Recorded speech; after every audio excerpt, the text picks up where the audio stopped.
ప్రకారం ఖచ్చితంగా అత్యాచార బాధితురాలు ఎవరైతే ఉంటారో వారి వివరాలను, అదేవిధంగా వారి తల్లిదండ్రులు, వారి పూర్తి వివరాలను కూడా గోప్యంగా ఉంచాల్సి ఉంటుంది. కాబట్టి దాని గురించి డిస్కస్ చేయం. అయినప్పటికీ కూడా ఆమె సంబంధించి, ఎందుకంటే బిగ్ బాస్లో ఆమె కంటెస్టెంట్గా చేశారు, ప్రతి ఒక్కరికి తెలిసిన విషయం. మరోవైపు హర్ష సాయితో పాటు సినిమాలో నటిస్తూ ప్రొడ్యూస్ కూడా చేశారు. హర్ష సాయి యూట్యూబ్ ప్రపంచం నుంచి బయటకు వచ్చి ఒక సినిమాను నిర్మించడం జరిగింది. అందులో హీరోగా నటించాడు. దానికి నిర్మాతగా కూడా వ్యవహరించారు ఎవరైతే బాధితురాలు. అయితే ఆమె హైదరాబాద్లోని నార్సింగి పోలీస్ స్టేషన్కి వెళ్ళి ఇచ్చిన ఫిర్యాదులో పక్కా ప్రణాళికతోటి పకడ్బందీగా ఫిర్యాదు ఇవ్వడం జరిగింది.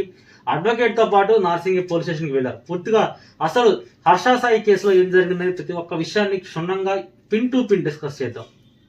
ముఖ్యంగా నార్సింగి పోలీస్ స్టేషన్కి బాధితురాలు వెళ్ళిన తర్వాత అడ్వకేట్తో పాటు వెళ్ళారు. ఏ సెక్షన్లు పెట్టాలని కూడా పూర్తిగా డిస్కస్ చేసుకున్నారు.